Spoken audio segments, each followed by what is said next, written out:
Hello my dear students, नमस्कार। मेरा नाम है पवित्र। आज हम लोग स्टार्ट करने वाले हैं सेल चैप्टर, जो कि 11th का चैप्टर है। आपके नीट एग्जाम के लिए बहुत ही इंपॉर्टेंट है ये। सो इस चैप्टर को आज स्टार्ट करेंगे, बहुत ही डिटेली करने वाले हैं बच्चों सेल स्टडी को। ठीक है, सो लेट्स बिगिन। ओके, तो cell the unit of life.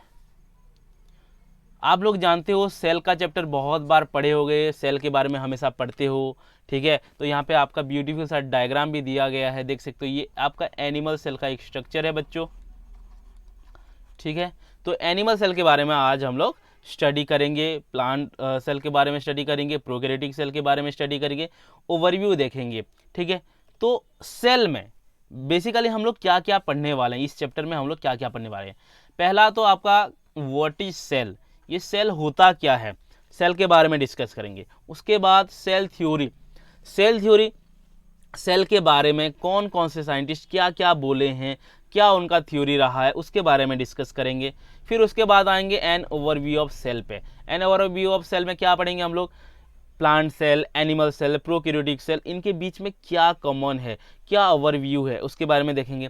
फिर हम लोग जाएंगे डिटेली स्टडी करेंगे प्रोकैरियोटिक सेल के ऊपर। फिर उसके बाद हम स्टडी करेंगे डिटेली यूकैरियोटिक सेल के ऊपर। तो आज ट्राई करेंगे बच्चों ये तीनों कंटेंट को खत्म करने के लिए। What is cell, cell theory and overview of cell, इतना कंप्लीट करने की कोशिश करेंगे। सो लेट्स बिगिन। ओके, हम यहाँ पे आए हैं बच्चों सेल पढ़ने के लिए। तो हमें ये जानना है कि क्या होता है लाइफ का बेसिक यूनिट। और ये आप लोग ये क्वेश्चन का आंसर जानते हो, what is the basic unit of life.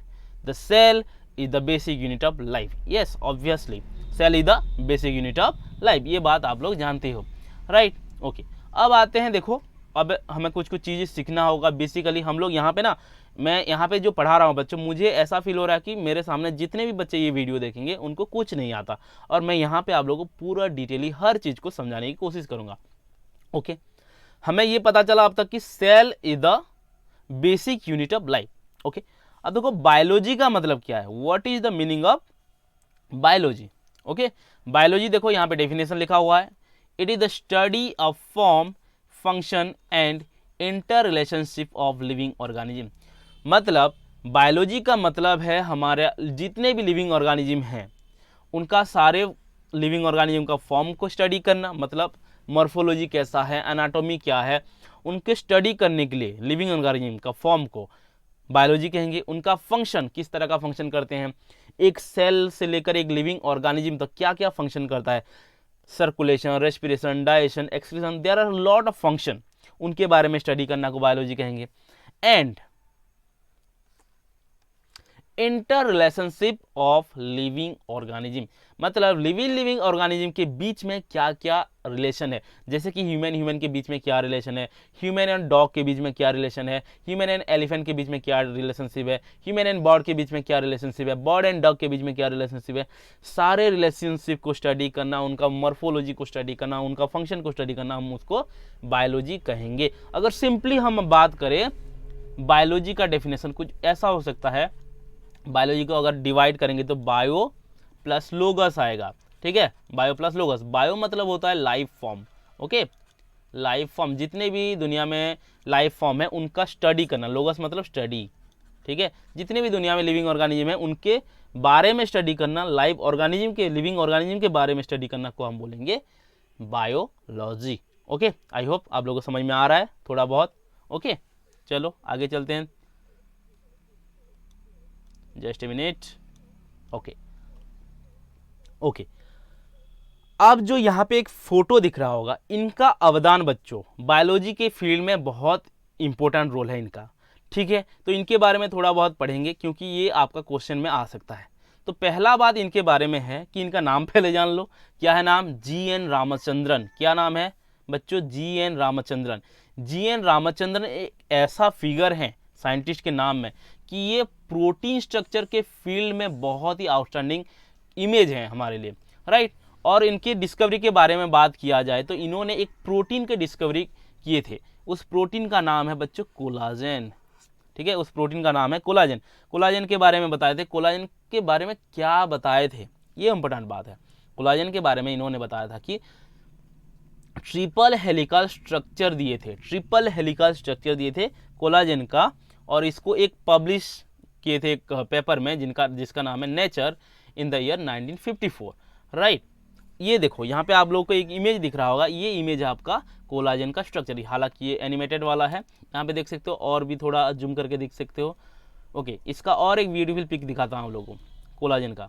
देखो यहाँ पे हमने पढ़ा कि ट्रिपल हेलिकल स्ट्रक्चर मतलब यहाँ पे 3 हेलिक्स है, ये रेड वाला एक देख सकते हो, ये ग्रीन वाला एक देख सकते हो, एंड ब्लू वाला एक देख सकते हो। 3 हेलिकल 3 हेलिकल स्ट्रक्चर है, ये आपका कोलाजन प्रोटीन का स्ट्रक्चर है। और यहाँ पे और एक सुंदर सा डायग्राम देख सकते हो कोलाजन का ट्रिपल हेलिकल स्ट्रक्चर में। तो जी.एन. रामचंद्रन के बारे में आपका बुक के पहले पेज में मिल जाएगा, इनके बारे में थोड़ा बहुत पढ़ना, क्योंकि आजकल जो नीट में क्वेश्चन आता है ज़्यादातर एनसीईआरटी बुक से आता, तो कहीं से भी आ सकता है, so note it down. Okay guys, okay. अब आते हैं सेल क्या है, what is a cell, cell क्या है, हम उनको जानेंगे। उसे जानने से पहले मैं आप लोगों को कुछ क्वेश्चन पूछूंगा। बच्चों, आप अभी बैठे हो घर में या कहीं पे बैठकर ये वीडियो देख रहे हो, मैं यहाँ पे आप लोगों को पढ़ा रहा हूँ। अगर हम अपने चारों तरफ देखेंगे, हमारे सराउंडिंग में देखेंगे, तो हमको कुछ बेसिक चीज़ें मिलेगी, दिखने को मिलेगा, जैसे कि how many basic things are there when we look around us. हमारे चारों तरफ जब हम देखते हैं तो हमें क्या दिखता है? ऑब्वियस सी बात है, 2 तरह की चीज़ें दिखता है, एक है आपका living and another one is non living. Living चीज़ें दिखता है, नॉन लिविंग चीज़ें दिखता है, ठीक है। तो लिविंग चीज़ें जैसे कि आपको यहाँ पे एक शेर दिख रहा होगा चलते हुए, है ना, एक डियर दिख रहा होगा दौड़ते हुए, एक ह्यूमन बींग्स हमारे जैसा चलते हुए दिख रहा होगा, ये सब क्या है? लिविंग है। इससे अलावा भी बहुत सारे लिविंग चीज़ें हैं, जैसे कि आप लोग जानते हो, बर्ड्स हो गया, इंसेक्ट हो गया, स्कॉर्पियन हो गया, स्नैक हो गया, रेप्टाइल्स हो गया, बहुत सारे आपका लिविंग चीज़ें हैं। ओके, उसके साथ क्या देखते हैं हम? नॉन लिविंग चीज़ें दिखते हैं। नॉन लिविंग चीज़ें क्या है? जैसे कि आपका टेबल चेयर हो गया, फुटबॉल हो गया, क्रिकेट बैट हो गया, ये पेन हो गया, ये लैपटॉप हो गया, आपके हाथ में जो मोबाइल है वो आपका नॉन लिविंग हो गया। ऐसा मत सोचना कि बच्चों मोबाइल में वीडियो चलता है, वीडियो से आवाज़ आता है, मतलब ऐसा मत सोचना कि ये बात कर सकता है तो मोबाइल को मत समझ लेना कि वो लिविंग है, ये गलती मत करना, राइट। हालांकि उतना समझदार तो हो ही। तो हमारे चारों तरफ जब हम देखते हैं चीज़ों को, 2 चीज़ हमें देखने को मिलता है, एक लिविंग, दूसरा आपका नॉन लिविंग। हम एक लिविंग चीज़ें नहीं देख पाते हैं, ठीक है, हमारे सराउंडिंग में होता है, उसको हम नहीं देख पाते हैं। वो क्या है बच्चों? Micro organism. हम माइक्रो ऑर्गेनिज्म को हमारे सराउंडिंग में नहीं देख पाते हैं, ठीक है। ओके, ठीक है, समझ में आ रहा है बच्चों? ओके, चलो आगे चलते हैं।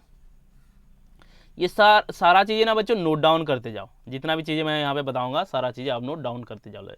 ओके, अब हमने हमारे चारों तरफ देख लिया कि हमें लिविंग मिलता है, नॉन लिविंग मिलता है। ओके, हम यहाँ पे बायोलॉजी पढ़ रहे हैं तो लिविंग के बारे में बात करेंगे। तो ये जो लिविंग है, ऐसा क्या है जो एक ऑर्गेनिज्म को लिविंग ऑर्गेनिज्म बनाता है? हमारे बॉडी में ऐसा क्या चीज़ है जो हमें लिविंग बनाता है? देखो आंसर यहाँ पे लिखा है, the presence of the basic unit of life that is cell in all living organism. हमारे बॉडी में बच्चों जितने भी लिविंग ऑर्गेनिज्म है, दुनिया में जितने भी लिविंग ऑर्गेनिज्म है, सारे लिविंग ऑर्गेनिज्म में सेल प्रेजेंट होता है। तो सेल ही है वो बेसिक यूनिट जो एक ऑर्गेनिज्म को लिविंग बनाता है, ठीक है। ओके, बहुत बढ़िया बच्चों, चलो आगे चलते हैं। ओके, देखो अब हम लोग देखेंगे, हमको पता चला कि दुनिया में जितने भी ऑर्गेनिज्म है किस चीज़ से बना है? सेल से बना है। दुनिया में जितने ऑर्गेनिज्म है सारा का सारा सेल से बना है। तो सेल के हिसाब से ऑर्गेनिज्म को हम 2 तरह में डिवाइड कर सकते हैं। एक होगा आपका यूनिसेलुलर ऑर्गेनिज्म, दूसरा होगा आपका मल्टीसेलुलर ऑर्गेनिज्म। यूनिसेलुलर ऑर्गेनिज्म हम किसको कहेंगे? जो ऑर्गेनिज्म एक ही सेल, सिर्फ एक ही सेल से बना होगा उसको हम बोलेंगे यूनिसेलुलर ऑर्गेनिज्म। जब हम बात करेंगे मल्टीसेलुलर ऑर्गेनिज्म का, तो मल्टीसेलुलर ऑर्गेनिज्म बहुत सारे सेल को लेकर बना होगा। जैसे कि मैं अगर यहाँ पे एग्जांपल दूं यूनिसेलुलर ऑर्गेनिज्म का, यहाँ पे अगर एग्जांपल दूं तो बैक्टीरिया एक सेल से बना है, ठीक है। और मैं बात करूं एमोइवा का, ये भी एक सेल से बना है। ईस्ट का बात करूं, ये भी एक सेल से बना है, ठीक है। अगर मल्टीसेलुलर ऑर्गेनिज्म का बात करूं तो ह्यूमन बीइंग्स हो गया, बर्ड्स हो गए, रेबिट हो गया, लायन हो गया, जितने देख रहे हो मैक्सिमम, प्लांट्स हो गया, ये सब क्या है बच्चों? मेनी सेल से बने हुए हैं, तो इनको मल्टीसेलुलर ऑर्गेनिज्म कहा जाएगा, ठीक है। सिंपल सिंपल चीज़ें हम बेसिक से ऊपर जा रहे हैं बच्चों। आई होप सभी को समझ में आ रहा होगा थोड़ा थोड़ा बहुत, ठीक है। ओके चलो, व्हाट इज ए सेल। अब तक हमें ये क्वेश्चन का आंसर मिला है कि सेल आपका बेसिक यूनिट ऑफ लाइफ है। ओके अब देखो मैं कुछ चीज़ें बताता हूँ, जैसे कि अगर मैं बात करूँ यूनिसेलुलर ऑर्गेनिज्म के बारे में, राइट।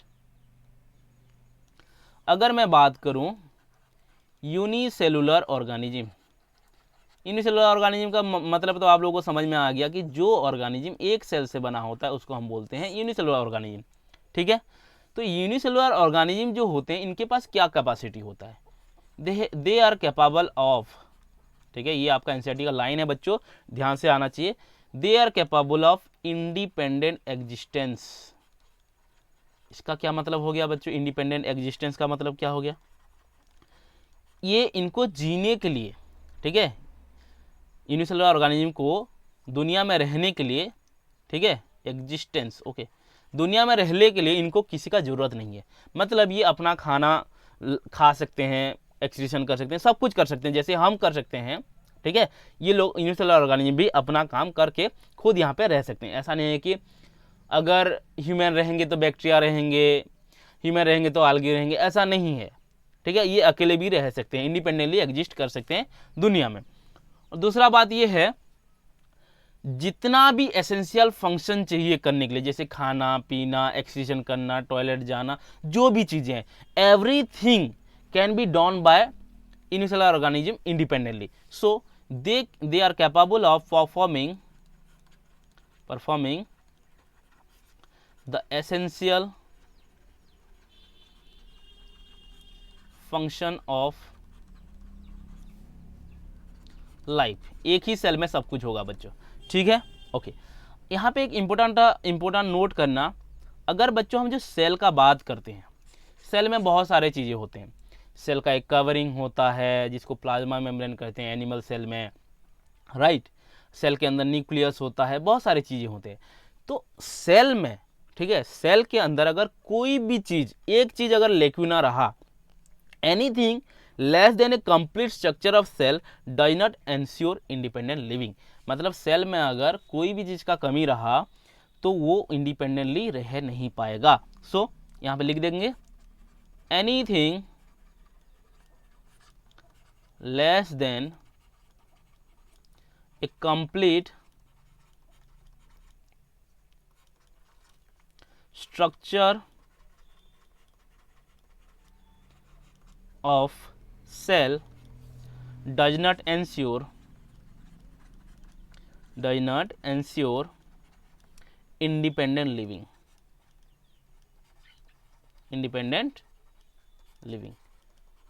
ओके। बहुत सुंदर सा बात है। ओके आगे चलते हैं बच्चों।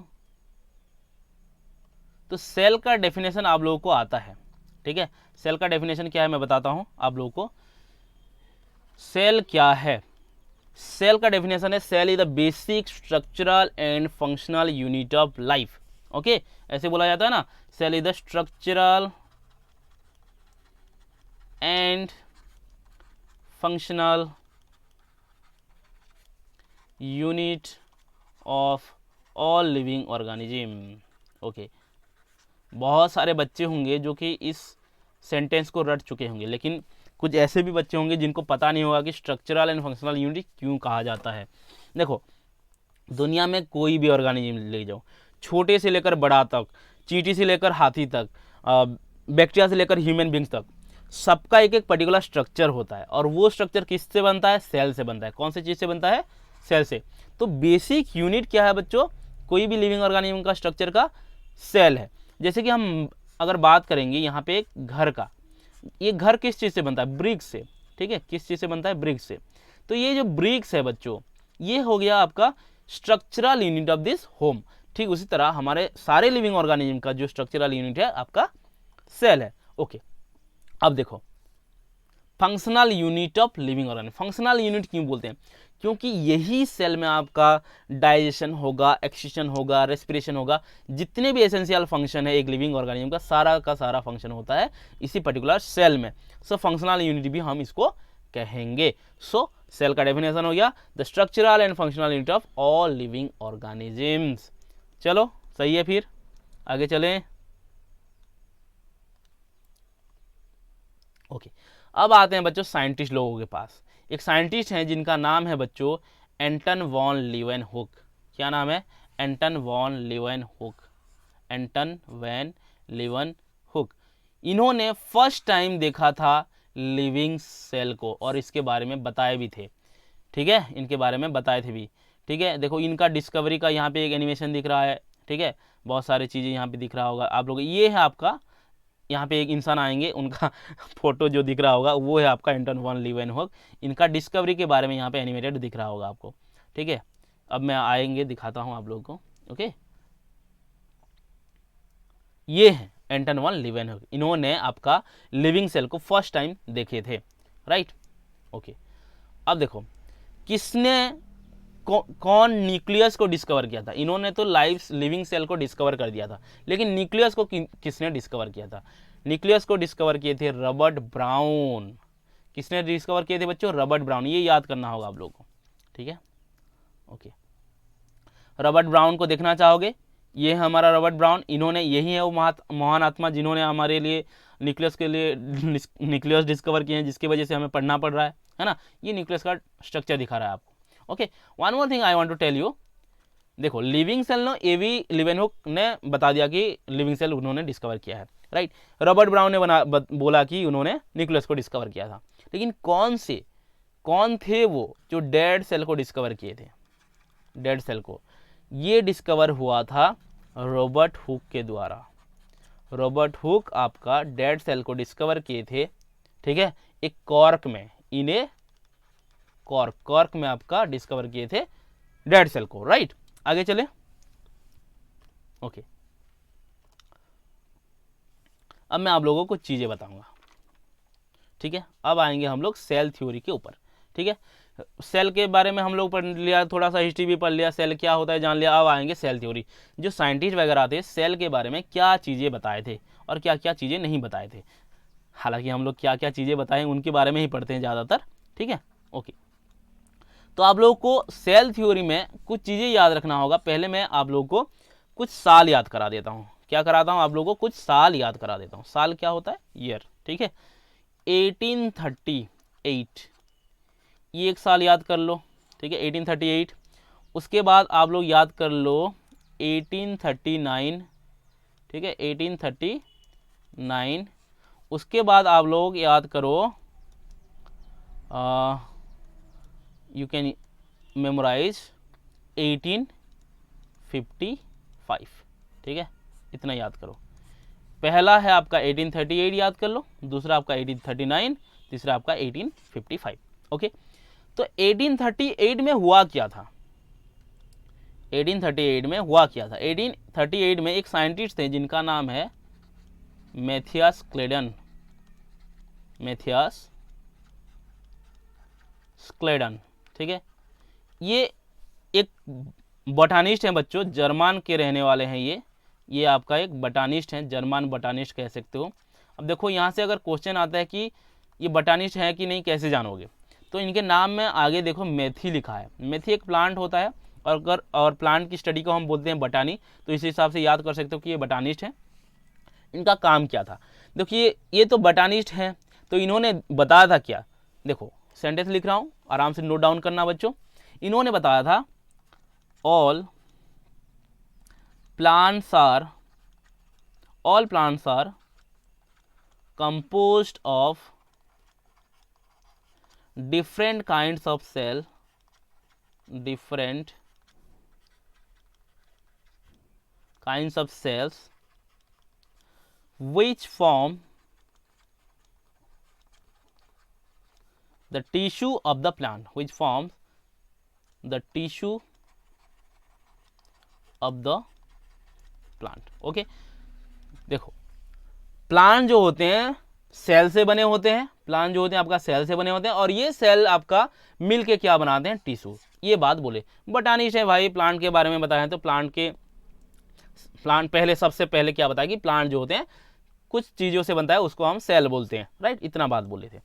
दूसरा साइंटिस्ट आते हैं 1839 में, जिसका नाम है थियोडर स्वान, क्या नाम है इनका नाम, थियोडर स्वान, थोड़ा सा स्पेलिंग में गलती हो रहा है यहाँ पे, थियोडर स्वान, राइट। थियोडर स्वान एक आपका है ब्रिटिश का रहने वाले, इंग्लैंड का रहने वाले हैं, ये ब्रिटिश जूलॉजिस्ट हैं। क्या है ये, ब्रिटिश जूलॉजिस्ट। इनका अगर नाम आपको याद रखना है, कैसे याद रखोगे कि ये जूलॉजिस्ट हैं बोल के, देखो इनके नाम के पीछे स्वान लगा है, स्वान एक एनिमल होता है, तो ये इसी के हिसाब से आप लोग याद रख सकते हो कि ये जूलॉजिस्ट है, राइट। इन्होंने क्या बोला, इन्होंने बहुत सारे चीज़ें बोला था, एक दो चीज़ें नहीं, बहुत सारे चीज़ें बोला था। पहला बात बोले कि जो हमारा एनिमल सेल होता है, एनिमल सेल जो होता है, एनिमल सेल आपका उसके आउटर कवरिंग में, एनिमल सेल के आउटर में एक कवरिंग होता है, पतला सा कवरिंग होता है, जिसको हम वो बोले थे animal cell have thin outer layer. क्या है, थिन आउटर लेयर, जिसको अभी हम प्रेजेंटली जानते हैं प्लाज्मा मेम्ब्रेन के नाम से, जिसको हम अभी क्या बोलते हैं बच्चों, प्लाज्मा मेम्ब्रेन बोलते हैं, राइट। समझ में आ गया। और क्या बोले, प्लांट सेल के बारे में बताए थे, जो प्लांट सेल होता है उनमें सेल वॉल प्रेजेंट होता है, आउटर कवरिंग, ये बात भी बताया उन्होंने, ओके। तो उनके हिसाब से एक सेल थ्योरी प्रपोज हुआ, Matthias Schleiden and Theodor Schwann दोनों ने सेल थ्योरी प्रपोज किया। क्या किए इन्होंने, cell theory, okay. Cell theory दिया किसने, ये क्वेश्चन आता है 18 आपका Matthias Schleiden and Theodor Schwann दोनों ने मिलकर क्या दिया, सेल थ्योरी। और सेल थ्योरी क्या था, सेल थ्योरी ये था कि जो आपका प्लांट हो या एनिमल हो, सारा का सारा सेल और सेल प्रोडक्ट से बना है। So all living organisms are made up of cell and its product. दुनिया में जितने भी ऑर्गेनिज्म हैं सेल से बने हैं एंड सेल प्रोडक्ट से बने हैं। बट इन्होंने एक चीज़ नहीं बता पाया था, क्या नहीं बताया था, जो सेल हैं वो आते कहाँ से हैं, राइट। सेल थ्योरी बताया कि जितने भी दुनिया में ऑर्गेनिज्म है सब का सब किस चीज़ से बनते हैं, सेल से बनते हैं, ये बोला।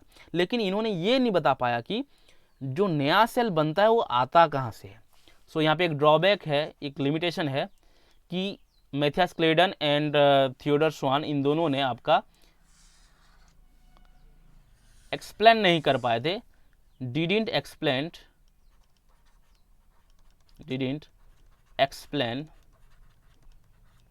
एक्सप्लेन हाउ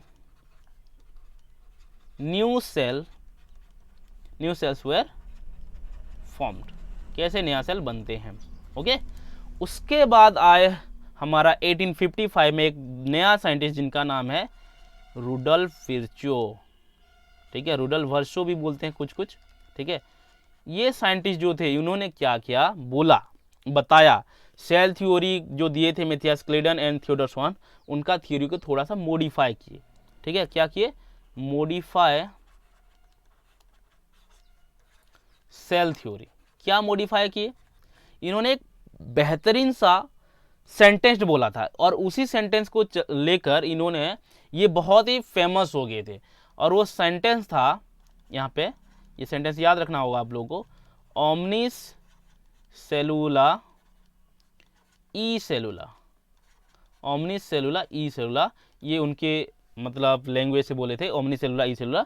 इसका मतलब क्या होता है, ओमनिस सेलुला ई सेलुला का मतलब होता है जो नया सेल फॉर्म होता है वो आपका पहले से कोई प्री एग्जिस्टिंग सेल से सेल डिवीजन प्रोसेस में बनता है। मतलब मान लो ये आपका एक सेल है, प्री एग्जिस्टिंग सेल मान लो, पहले से ये सेल है, कोई भी सेल हो, प्री एग्जिस्टिंग सेल है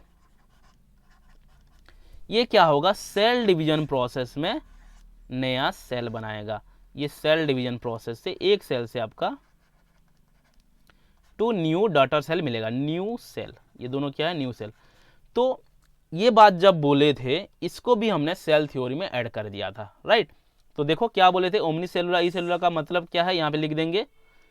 क्वेश्चन आता है what is the meaning of omnis cellula e cellula. मतलब है cells divided and new cells are formed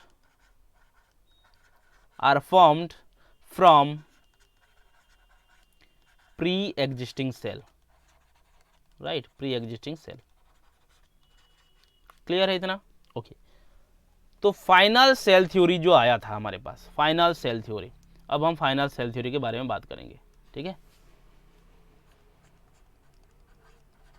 final cell theory, finally हमारे पास जो सेल थ्योरी था क्या था? All living organisms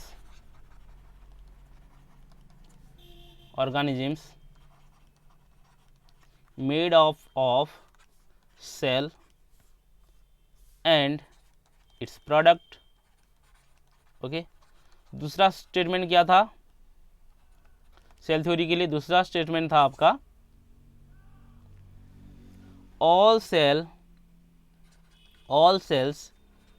arise from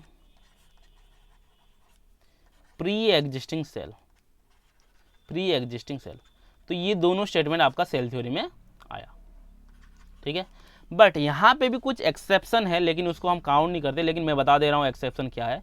exception ये है बच्चों, ये जो बात बोले कि दुनिया में जितने भी ऑर्गेनिज्म है सारा का सारा सेल से बने हैं और सेल प्रोडक्ट से बने हैं, और जो नया सेल बनते हैं प्री एग्जिस्टिंग सेल से बनते हैं, तो इसमें भी थोड़ा सा एक्सेप्शन और ड्रॉबैक्स है, जो कि है वायरस। ये एप्लीकेबल नहीं होता है सेल थ्योरी आपका किस में? वायरस में। वायरस के लिए not applicable, this cell theory is not applicable. क्यों? देखो वायरस जो होते हैं they are not made of cell because they are acellular, कोई सेल से नहीं बनते हैं ये, आइदर प्रोटीन या डीएनए से बनेंगे, प्रोटीन या आरएनए से बनते हैं, लेकिन ये सेल से नहीं बनते हैं। समझ में आ रहा है? जब ये सेल से ही नहीं बनते हैं तो हम कैसे बोल सकते हैं कि ये आपका लिविंग ऑर्गेनिज्म है बोल के?